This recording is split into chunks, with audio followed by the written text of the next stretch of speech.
ഈ വരുന്ന ഏപ്രിൽ 26 കേരളത്തിൽ നടക്കാൻ പോകുന്ന ലോക്സഭാ തെരഞ്ഞെടുപ്പിന്റെ ഭാഗമായി ആലപ്പുഴ പാർലമെന്റ് മണ്ഡലത്തിൽ ബി ജെ പിയുടെ നേതൃത്വത്തിലുള്ള ദേശീയ ജനാധിപത്യ സഖ്യത്തിന്റെ സ്ഥാനാർത്ഥിയായി ഒരു വനിത മത്സരിക്കുന്നുണ്ട്. ആ വനിത മത്സരം ഒരു ജീവിതവൃതമാക്കിയ ഒരു വനിതയാണ്.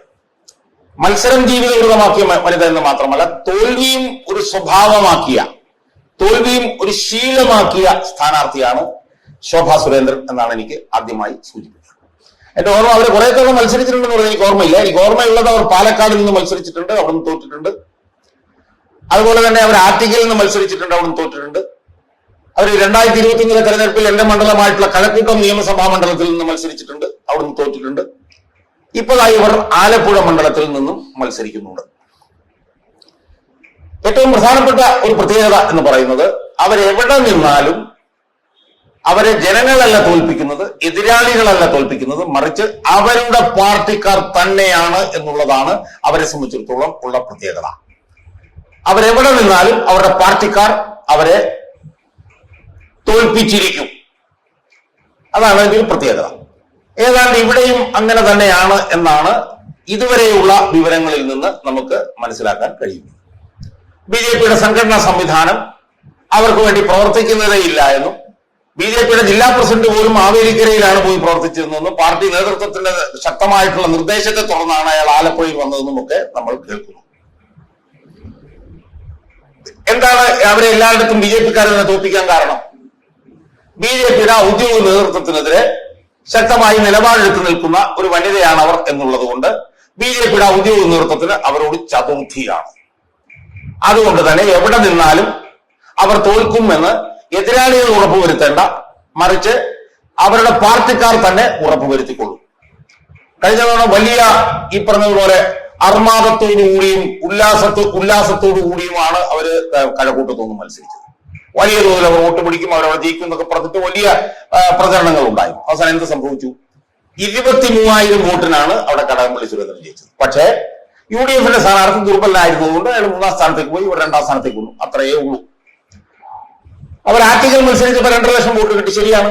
അവിടെയും അവർ 2ാം സ്ഥാനത്ത് വന്നു. പക്ഷെ അതൊരു ഈഴവ വികാരം ഉദ്ദീപിപ്പിച്ചത് കൊണ്ടാണ് അവർക്ക് അവിടെ മത്സരിച്ച് അവിടെ ഇത്രയും വോട്ട് പിടിക്കാൻ.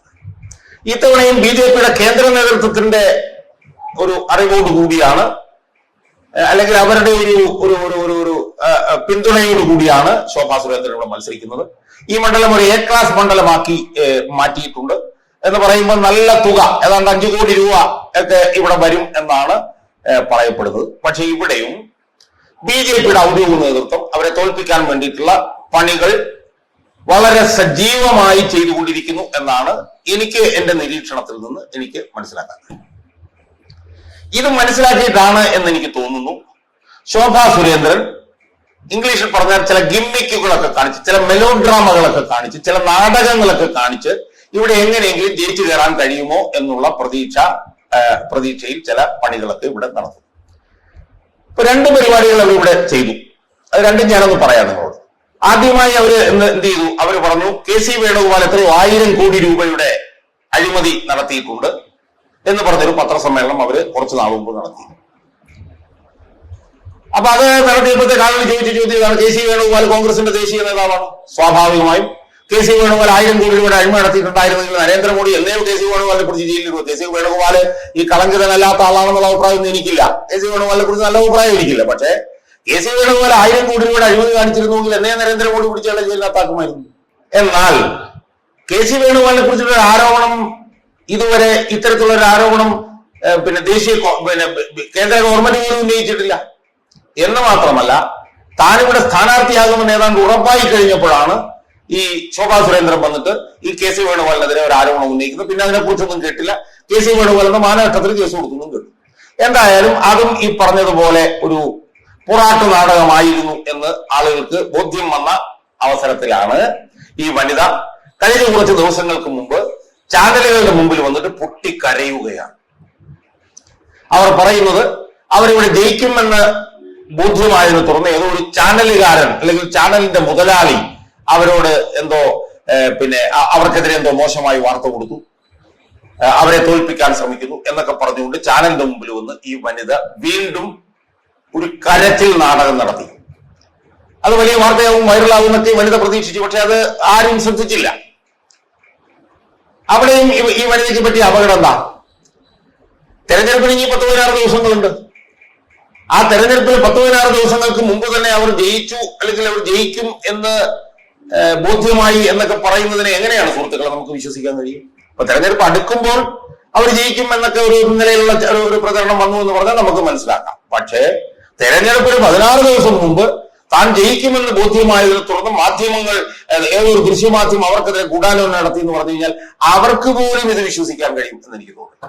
എന്തായാലും ഞാൻ ഈ വീഡിയോ കൂടുതൽ ദീർഘിപ്പിക്കുന്നില്ല. ഈ വനിതയെ സംബന്ധിച്ചിടത്തോളം വനിത വലിയ ആശങ്കയിലാണ്. ഇത്തവണ അവർക്ക് വോട്ട് കുറഞ്ഞാൽ അവരുടെ രാഷ്ട്രീയത്തിലെ അവരുടെ നിലനിൽപ്പ് തന്നെ അപകടത്തിലാകും എന്ന് അവർക്ക് വ്യക്തമായി ബോധ്യമായിട്ടുണ്ട്.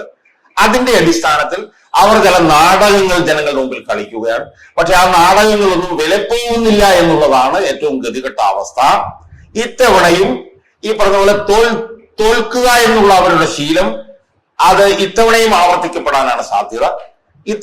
ഇത്തവണയും ഈ പറഞ്ഞതുപോലെ ശോഭാ സുരേന്ദ്രൻ ആലപ്പുഴ മണ്ഡലത്തിൽ ജയിക്കാനുള്ള സ്വപ്നം അവർക്കുണ്ടോ എന്ന് പോലും എനിക്ക് തോന്നുന്നില്ല. കഴിഞ്ഞ പ്രാവശ്യം കിട്ടി 1,80,000 കൂടുതൽ വോട്ടെങ്കിലും കിട്ടുക എന്നുള്ളതായിരിക്കണം അവരുടെ സ്വപ്നം. പക്ഷെ അതുപോലും ഈ ആലപ്പുഴ മണ്ഡലത്തിൽ സാധ്യമാകാനുള്ള സാധ്യത വളരെ കുറവാണ്. അതിന്റെ ഏറ്റവും പ്രധാനപ്പെട്ട കാരണം അവരെ തോൽപ്പിക്കാൻ എന്നത്തെയും പോലെ BJPയുടെ നേതൃത്വം തന്നെയാണ് മുന്നിൽ നിൽക്കുന്നത് എന്നാണ്. ഇതുവരെ കിട്ടിയ സൂചനകൾ അനുസരിച്ച് അവർ വളരെ സജീവമായി, BJPയുടെ നേതാക്കന്മാർ വളരെ സജീവമായി ഈ വനിതയെ മൂലക്കിരുത്താനുള്ള പണി ആരംഭിച്ചിട്ടുണ്ട് എന്നാണ് നമുക്ക് മനസ്സിലാവുന്നത്. അതുകൊണ്ട് തന്നെ ശോഭാ സുരേന്ദ്രന്റെ ഇത്രയും വില കുറഞ്ഞ ഇതുപോലത്തെ പൊറാട്ട് നാടകങ്ങളും ചക്കളത്തി പോരാട്ടങ്ങളൊന്നും ആലപ്പുഴ മണ്ഡലത്തിൽ വിജയിക്കാൻ പോകുന്നില്ല എന്നാണ് നമുക്ക് മനസ്സിലാക്കാൻ കഴിയുന്നത്.